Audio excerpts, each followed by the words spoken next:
چلت پھرت سے پہنچایا. اللہ نے فرمایا یا ایھا النبی انا ارسلناک شاہدا، اے نبی ہم نے آپ کو گواہ بنا کر بھیجا کہ آپ گواہ ہو ہمارے خدا ہونے کے، آپ گواہ ہو ہمارے الہ واحد ہونے کے، آپ گواہ ہو اپنی امت کے اعمال کے. ہم نے آپ کو خوشخبری سنانے والا بنا کر بھیجا، ہم نے آپ کو ڈرانے والا بنا کر بھیجا. وداعیا الی اللہ باذنہ، اور آپ کو ہم نے اپنے حکم سے، اپنی مدد اور نصرت سے داعی الی اللہ بنا کر بھیجا. وسراجا منیرا، اور آپ کو ہم نے روشن چراغ بنا کر بھیجا، منور چراغ بنا کر بھیجا کہ آپ صلی اللہ علیہ وسلم اللہ تعالیٰ کے امر سے امت کو، انسانیت کو اللہ تعالیٰ کی طرف بلا رہے تھے. یا ایھا المدثر قم فانذر، کہ اگر اوڑھنے والے نبی کھڑے ہو جاؤ، فانذر لوگوں کو ڈراؤ، سمجھاؤ، بتلاؤ. وربک فکبر، اپنے رب کی بڑائی کی کبریائی بیان کرو. لوگ کہہ رہے ہیں آسمان بڑا ہے، زمین بڑی ہے، چاند سورج ستارے بڑے ہیں، دریا پہاڑ ہوائیں بڑی ہیں. مخلوق کی بڑائی لوگوں کے دلوں میں ہے، ان کے دلوں سے مخلوق کی بڑائی نکالو اور رب کی بڑائی اور کبریائی ان کے اندر داخل کرو. وربک فکبر، اللہ کی بڑائی بیان کرو، اللہ کی کبریائی بیان کرو. کہہ دو میری طرف وحی کی گئی انما الہکم الہ واحد، تمہارا معبود تنہا ایک اللہ ہے. فہل انتم مسلمون، تم سب مسلمان بن جاؤ، اللہ کے فرما بردار بن جاؤ، تابعدار بن جاؤ. یا ایھا الرسول بلغ ما انزل الیک من ربک، اے رسول تبلیغ کرو ما انزل الیک من ربک، اس قرآن کی، اس کتاب کی، اللہ کے اس فرمان کی جو آپ کی طرف آپ کے رب کی جانب سے نازل ہوا. وَإِن لَّمْ تَفْعَلْ، اگر آپ نے تبلیغ نہ کی، فَمَا بَلَّغْتَ رِسَالَتَهُ، آپ نے پیغام پہنچایا نہیں. وَاللَّهُ يَعْصِمُكَ مِنَ النَّاسِ، اللہ تعالیٰ آپ کی لوگوں سے حفاظت فرمائیں گے. آپ ہمارے پیغام کو امت تک، انسانیت تک پہنچائیے. وَلَوْ شِئْنَا لَبَعَثْنَا فِي كُلِّ قَرْيَةٍ نَذِيرًا، اگر ہم چاہتے تو ہر بستی میں ایک نبی بھیج دیتے، ہر گاؤں میں ایک نبی ہوتے، ایک رسول ہوتے، ایک پیغمبر ہوتے. لیکن ہم نے ہر گاؤں میں نبی نہیں بھیجا، ہم نے آپ کے ہوتے ہوئے پوری کائنات میں کسی کو نبی بنا کر نہیں بھیجا. صبح قیامت تک اب کوئی نبی نہیں آئے گا. نبیوں، رسولوں، پیغمبروں کے سلسلے کو ہم نے مکمل کر کے آپ کو آخری نبی بنا دیا، آپ پر سارے عالم کی ذمہ داری ڈال دی. فلا تطع الکافرین، اس لیے آپ کافروں کی بات مت ماننا. وجاہدہم بہ جہادا کبیرا، قرآن مقدس کے ذریعے ان سے بڑا جہاد کیجیے. امام راضی رحمۃ اللہ علیہ فرماتے ہیں کہ اگر اللہ ہر بستی میں نبی بھیجتے تو ہر بستی پر محنت کرنا نبی کی ذمہ داری ہوتی. لیکن اب ہر بستی میں نبی نہیں ہے تو فَتِلْكَ الْمُجَاهَدَاتِ اجْتَمَعَتْ عَلَى رسول اللہ صلی اللہ علیہ وسلم، وہ ساری محنتیں، سارے مجاہدے، ساری قربانیاں جو ہر نبی اپنی بستی میں کرتے، اب وہ ساری قربانیاں آپ صلی اللہ علیہ وسلم پر جمع ہو گئی. فَقَبُورَ جِهَادُهُ، تو آپ صلی اللہ علیہ وسلم کا جہاد، آپ کی محنت بڑی ہو گئی، آپ کے اوپر ذمہ داری بڑی آ گئی. ایسی بڑی ذمہ داری، ایسی بڑی ذمہ داری، اللہ فرماتے ہیں کہ وہ ذمہ داری ایسی جس سے آپ کی کمر ٹوٹی جا رہی. الم نشرح لک صدرک، کیا ہم نے آپ کے سینے کو منشرح نہیں کر دیا؟ ووضعنا عنک وزرک، ہم نے آپ کے بوجھ کو ہلکا کر دیا. الذی انقض ظہرک، وہ بوجھ جو آپ کی کمر کو توڑ رہا تھا. ورفعنا لک ذکرک، ہم نے آپ کے ذکر کو بلند کر دیا. یعنی قیامت تک اب ہمارے نام کے ساتھ تمہارا نام ہوگا. لا الہ الا اللہ محمد رسول اللہ صلی اللہ علیہ وسلم. کلمے میں بھی تمہارا نام ہمارے ساتھ ہے، اذان میں بھی تمہارا نام ہمارے ساتھ ہے، تکبیر میں بھی تمہارا نام ہمارے ساتھ ہے، نماز میں بھی تمہارا نام ہمارے ساتھ ہے. نماز ہوگی ہی نہیں جب تک کہ نماز میں تمہارا نام نہ لیا جائے. التحیات للہ والصلوات والطیبات، السلام علیک ایھا النبی ورحمۃ اللہ وبرکاتہ، السلام علینا وعلی عباد اللہ الصالحین، اشہد ان لا الہ الا اللہ واشہد ان محمدا عبدہ ورسولہ. ورفعنا لک ذکرک، کہ محمد صلی اللہ علیہ وسلم ہم نے آپ کے ذکر کو بلند کر دیا.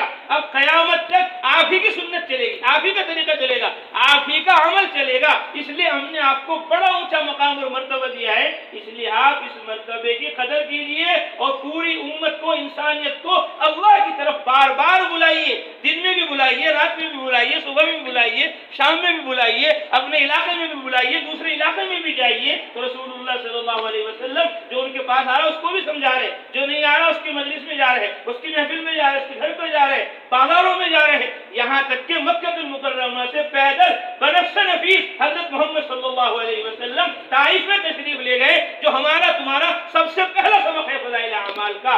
امام الانبیاء، امام الرسول، جن کی وجہ سے پوری کائنات بنائی گئی، سارے نبیوں، رسولوں، پیغمبروں نے حضرت محمد مصطفیٰ صلی اللہ علیہ وسلم ایمان لانے کا اور آپ صلی اللہ علیہ وسلم کی نصرت کا اللہ سے اقرار کیا۔ اللہ نے فرمایا اگر تمہارے زمانے میں آدم، تمہارے زمانے میں نوح، تمہارے زمانے میں نبی و رسول و پیغمبر ہو محمد صلی اللہ علیہ وسلم آ جائیں، لَتُؤْمِنُنَّ بِهِ، تم ضرور بھی ضرور ان پر ایمان لانا، وَلَتَنْصُرُنَّهُ، اور ضرور بھی ضرور تم ان کی مدد کرنا، ان کی نصرت کرنا، ان کا ساتھ دینا۔ قالوا اقررنا، سارے نبیوں نے کہا ہم نے اقرار کر لیا، ہم محمد صلی اللہ علیہ وسلم پر ایمان لائیں گے اور ہم محمد صلی اللہ علیہ وسلم کی مدد کریں گے، نصرت کریں گے، ان کا ساتھ دیں گے۔ ایسے عظیم الشان نبی، ایسے عظیم الشان امام، سارے نبیوں رسولوں پیغمبروں کو آپ صلی اللہ علیہ وسلم نے مسجد اقصی میں نماز پڑھائی، اس کے باوجود آپ صلی اللہ علیہ وسلم لوگوں کی منتیں کر رہے ہیں، خوشامدیں کر رہے ہیں اور لوگوں کے دروازوں پر جا کر اللہ کی طرف ان کو بلا رہے ہیں۔ تو امام الانبیاء، امام الرسول پیدل بنفس نفیس طائف کا اتنا لمبا سفر کریں اور ہم اور تم اپنے محلے کا ٹیسٹ نہ کریں، اپنے محلے میں ملاقاتیں نہ کریں۔ حضرت محمد صلی اللہ علیہ وسلم تو کافروں کو سمجھا رہے، مشرکوں کو سمجھا رہے، جو آپ کو مجنون کہہ رہے، دیوانہ کہہ رہے، پاگل کہہ رہے، اور ہم عبداللہ عبد الرحمن کو بھی نہیں کہہ سکتے بھائی تم نماز پڑھ لو، بھائی تم روزہ رکھ لو، بھائی تم حج کر لو، بھائی تم زکات دے دو، بھائی تم سنت کے مطابق اپنا چہرہ بناؤ، بھائی سنت کے مطابق اپنا لباس بناؤ، سنت کے مطابق کماؤ، سنت کے مطابق کھاؤ، سنت کے مطابق پہنو، اسی میں تمہاری ہماری کامیابی ہے۔ لقد کان لکم فی رسول اللہ اسوۃ حسنہ، حضرت محمد صلی اللہ علیہ وسلم کا نمونہ جیسے نماز میں ہے، روزے میں ہے، حج میں ہے، زکات میں ہے، ایسے کمانے میں بھی ہے، ایسے کھانے میں بھی ہے، ایسے پہننے میں بھی ہے، ایسے شادی بیاہ میں بھی ہے۔ ہماری تمام تر کامیابی محمد صلی اللہ علیہ وسلم کے طریقوں سنتوں میں ہے۔ اپنے آپ کو بدلو اور دین پر اپنے آپ کو لاؤ۔ ہم مسلمانوں کی بھی عزت نہ کریں، ایمان والوں کی بھی خوشامد نہ کریں، اور حضرت محمد صلی اللہ علیہ وسلم غیر ایمان والوں کو سمجھانے کے لیے مکہ سے بنفس نفیس طائف تشریف لے گئے۔ طائف سے محمد صلی اللہ علیہ وسلم آئے، پھر اللہ کی طرف سے حکم ہوا 500 کلومیٹر دور حضرت محمد صلی اللہ علیہ وسلم مکہ المکرمہ سے مدینہ منورہ تشریف لے گئے۔ کیوں گئے مدینہ منورہ؟ حضرت محمد صلی اللہ علیہ وسلم مدینہ منورہ تبلیغ کے لیے گئے، دعوت کے لیے گئے، اللہ کے پیغام کو اللہ کے بندوں تک پہنچانے کے لیے گئے۔ خود فرماتے تھے من ینصرنی، کون ہے جو میری مدد کرے، من یأوینی، کون ہے جو مجھے ٹھکانہ دے، حتی ابلغ رسالت ربی، یہاں تک کہ میں اپنے رب کے احکامات کی تبلیغ کروں، وَلَهُ الْجَنَّةُ، جو میری دعوت میں میرا ساتھی ہوگا اس کے لیے جنت ہے۔ تو حضرت محمد صلی اللہ علیہ وسلم مکہ المکرمہ جیسا بابرکت مقدس شہر، جس کی خدا نے قرآن مقدس میں قسمیں کھائی، وَهَذَا الْبَلَدِ الْأَمِينِ لَا أُقْسِمُ بِهَذَا الْبَلَدِ، ایک نیکی 1,00,000 نیکی کے برابر ہے۔ حضرت محمد صلی اللہ علیہ وسلم مکہ چھوڑ کر مدینہ جا رہے ہیں تبلیغ کے لیے، مدینہ جا رہے ہیں دعوت دینے کے لیے، اور ہم اور تم دنگوں نہ چھوڑیں، سہارنپور نہ چھوڑیں، اپنا کام کاروبار نہ چھوڑیں۔ حضرت محمد صلی اللہ علیہ وسلم کہہ رہے من ینصرنی، کون ہے جو میری مدد کرے، من یأوینی، کون ہے جو مجھے ٹھکانہ دے۔ اس کا ترجمہ ہو جائے گا اردو میں، اس کا ترجمہ ہو جائے گا ہندی میں، اس کا ترجمہ ہو جائے گا انگلش میں، دنیا کی زبانوں میں ہو جائے گا، لیکن جو درد، جو فکر، جو غم محمد صلی اللہ علیہ وسلم کو دین کے پھیلانے اور پہنچانے کا تھا، اس غم کا، اس درد کا ترجمہ نہیں ہو سکتا۔ لقد جاءکم رسول من انفسکم عزیز علیہ ما عنتم حریص علیکم بالمؤمنین رؤوف الرحیم، تمہارے پاس ایک رسول آ گئے، پیغمبر آ گئے جو تمہی میں سے ہیں، تمہاری زبان عربی بولتے ہیں، تمہارے خاندان اور قبیلے کے ہیں، وہ عزیز علیہ ما عنتم، ذرا سی تکلیف بھی تمہاری ان کو بڑی گرہ گزرتی ہے، حریص علیکم، وہ تمہارے نفع کے خواہش مند ہیں کہ تمہیں بہت زیادہ نفع پہنچے، بالمؤمنین رؤوف الرحیم، خاص طور پر مسلمانوں پر تو وہ بڑے شفیق ہیں، بڑے ہی مہربان ہیں۔ تو امام الانبیاء کہہ رہے ہیں من ینصرنی، کون ہے جو میری مدد کرے۔ سوچو تو صحیح، امام الانبیاء، امام الرسول تو کہے کون ہے جو میری مدد کرے، یعنی آپ صلی اللہ علیہ وسلم کو بھی مدد کی ضرورت ہے، نصرت کی ضرورت ہے، ساتھ کی ضرورت ہے۔ تو ہم اور تم اکیلے کیسے کام کر لیں گے؟ ہمیں بھی لوگوں کی منتیں کرنی ہے، خوشامدیں کرنی ہے، آؤ بھائی گشت کر لو، آؤ بھائی ملاقاتیں کر لو۔ دیکھو رمضان میں کیسے مسجد آباد کی، دیکھو جمعے میں مسجد کیسے آباد ہوتی ہے، جیسے شب قدر شب برات میں کیسے مسجد آباد ہوتی ہے، دیکھو تو صحیح جوڑ میں کتنے سارے لوگ جمع ہو گئے، جوڑ میں سب پہنچ گئے، اجتماع میں سب پہنچ گئے، رمضان میں سب جمع ہو گئے، اور رمضان ختم ہوا، جمعہ گیا اور جوڑ گیا تو مشورے والے ختم ہو گئے، ملاقاتوں والے چلے گئے، گشت والے چلے گئے، کہاں گئے وہ 4 مہینے لگا کر، کہاں گئے وہ چلے لگا کر، کتنوں نے 4 مہینے لگائے، کتنوں نے چلے لگائے، لیکن آج وہ مشوروں میں نہیں ہے، ملاقاتوں میں نہیں ہے، تعلیموں میں نہیں ہے۔ کون سمجھائے گا ان کو، کون بتلائے گا؟ آؤ بھائی میرا ساتھ دو، آؤ بھائی میری مدد کرو، من ینصرنی، کون ہے جو میری مدد کرے، من یأوینی، کون ہے جو مجھے ٹھکانہ دے۔ معلوم یہ ہوا کہ لوگوں کی منتیں کرنی پڑیں گی، لوگوں کی خوشامدیں کرنی پڑیں گی، لوگوں کو تیار آمادہ کرنا پڑے گا، بغیر گشت کیے، بغیر ملاقاتیں کیے، بغیر لوگوں کی منتیں خوشامدیں کیے ہوئے کام ہوگا نہیں۔ اللہ فرماتے ہیں وجاہدوا فی پکا جہادی اللہ کے لیے کام کرو جیسے کام کرنے کا حق ہے. کام جوڑ میں نہیں ہے, کام صرف گشت و ملاقاتوں میں نہیں ہے, کام 24 گھنٹے ہم دائی ہیں, 24 گھنٹے ہم اللہ کے بندے ہیں, 24 گھنٹے دین اسلام سنت اور شریعت ہمارا فریضہ ہے کہ ہم خود دیندار بنے, ہمارے ذریعے سے دین عالم میں پھیلے اور پہنچے. اس کے لیے نقل و حرکت, چلت پھرت, محنت, مجاہدہ, قربانی ہمارے لیے ضروری ہے. والذین جاہدوا فینا لنہدینہم سبلنا, کہ جو ہماری راہ میں محنت کریں گے, مجاہدہ کریں گے, قربانی دیں گے, لنہدینہم سبلنا, ہم ضرور بھی ضرور ان کے لیے اپنے تک پہنچنے کے سارے راستے آسان کر دیں گے. تو ہمارا ایمان بنے, یقین بنے, اللہ سے ہمارا تعلق مضبوط ہو, اس کے لیے دعوت ہے, اس کے لیے تبلیغ ہے, اس کے لیے نقل و حرکت, چلت پھرت ہے. اس کا نفع صرف غیروں کو نہیں ہوگا, اس کا نفع ہمیں خود اپنی ذات کو ہوگا. حضرت مولانا الیاس صاحب فرماتے تھے کنتم خیر امہ اخرجت للناس میں اس بات کی طرف اشارہ ہے کہ خروج کرنا پڑے گا, نکلنا پڑے گا. وتؤمنون باللہ میں اس بات کی طرف اشارہ ہے جب خروج ہوگا, نقل و حرکت ہوگی, چلت پھرت ہوگی, تو تمہارا ایمان مضبوط ہوگا, تمہارا یقین مضبوط ہوگا, تمہارا تعلق اللہ تعالیٰ کی ذات عالی سے بڑھے گا.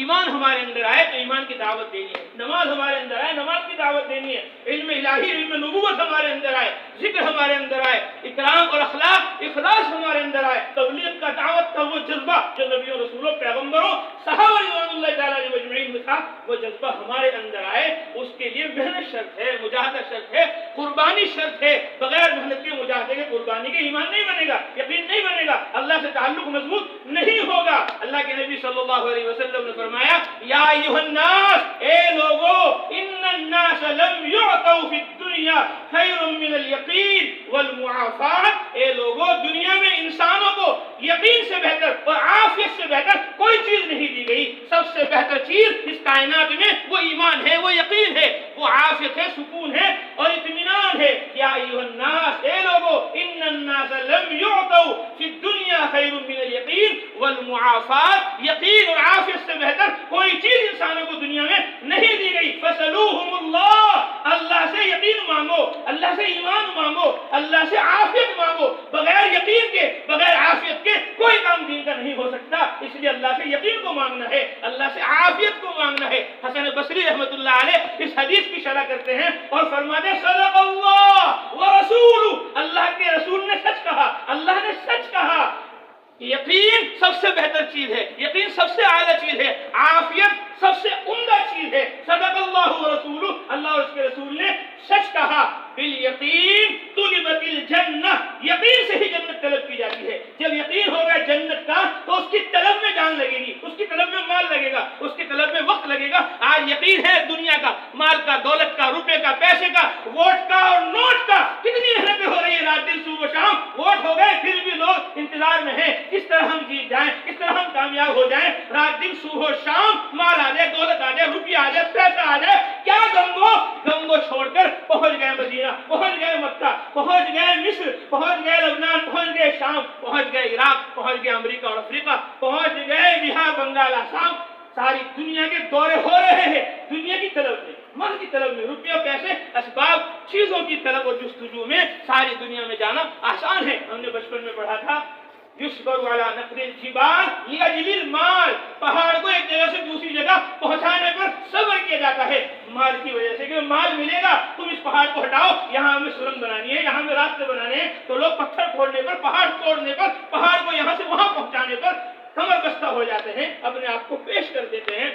تو مال کی طلب, دنیا کی طلب رات دن صبح و شام ہمیں بیدار کر رہی ہے. جب جنت کی طلب لگ جائے گی, جب جہنم سے پناہ کی فکر اپنے اندر پیدا ہوگی, پھر آدمی نقل و حرکت پر آئے گا, چلت پھرت پر آئے گا. فرمایا صدق اللہ ورسولہ, اللہ اور اس کے رسول نے سچ کہا. بالیقین طلبت الجنہ, یقین سے ہی جنت طلب کی جاتی ہے.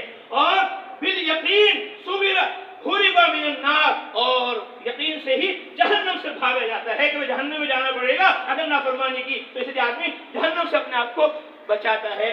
وبالیقین اوتی بالفرائض, اور یقین سے ہی فرائض کی ادائیگی کی جاتی ہے. نماز پڑھی جاتی ہے, روزہ رکھا جاتا ہے, حج کیا جاتا ہے, زکوٰۃ دی جاتی ہے, دعوت اور تبلیغ کے فریضے کو انجام دیا جاتا ہے. جب یقین ہوتا ہے اوتی بالفرائض, فرائض زندہ ہو جاتے ہیں. وبالیقین صبر علی الحق, اور یقین سے ہی صبر کیا جاتا ہے حق پر. آدمی جمتا ہے حق پر, یقین کے ذریعے سے ہی، اور والمعافات من اللہ خیر کثیر، اور اللہ تعالیٰ درگزر کر دیں، یہ بہت ہی بڑے نفع اور فائدے کی چیز ہے۔ تو یقین اللہ تعالیٰ سے مانگنا، اس کو طلب میں لگنا، اس کی جستجو میں اپنا تن من دھن قربان کرنا۔ اللہ کے نبی صلی اللہ علیہ وسلم نے فرمایا تعلموا الیقین، یقین سیکھو، یقین سیکھو، کما تعلموا القرآن، جیسے تم قرآن کو سیکھتے ہو۔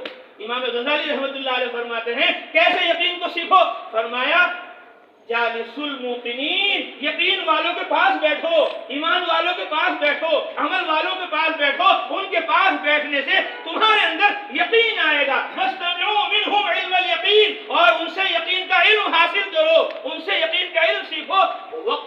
وواظبوا علی الاقتداء بہم، اور ان کی اقتداء کرنے میں اپنے آپ کو لگا دو، پابندی اہتمام کے ساتھ یقین والوں کے پاس بیٹھو، ان کی بات سنو، اور جو وہ عمل کر رہے ہیں ان کے جیسا تم بھی عمل کرو۔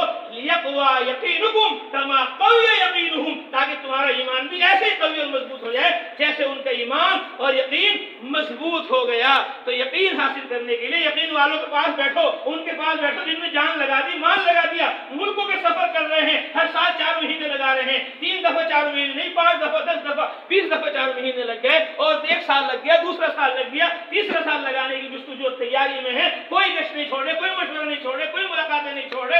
کیا چیز ہے جو ان کو راہ خدا میں اندرون کے لیے بیرون کے لیے کھلا رہی ہے کہ ان کا یقین ہے کہ کامیابی ایمان ہی میں ہے، اعمال ہی میں ہے۔ اللہ کے پاکیزہ مقدس گھر مسجدوں کو آباد کرنے ہی سے حی علی الصلاۃ حی علی الفلاح کی وہ ربانی آواز جو کانوں میں صبح شام پڑتی ہے، آؤ نماز کے لیے، آؤ کامیابی کے لیے، کامیابی 100% مسجد میں، مسجد کے اعمال میں ہے۔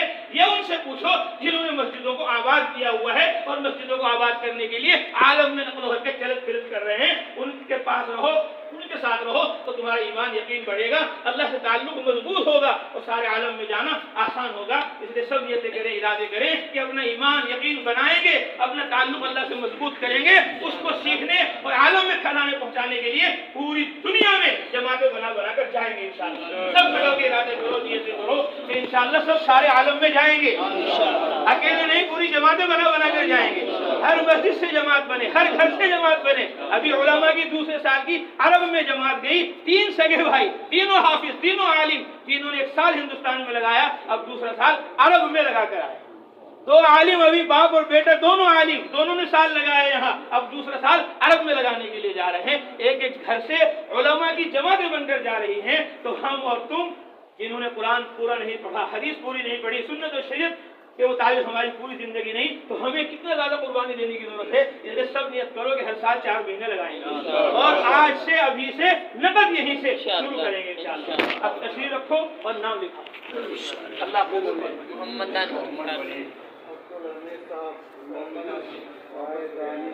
میرا نام لکھو، محمد نوشاد۔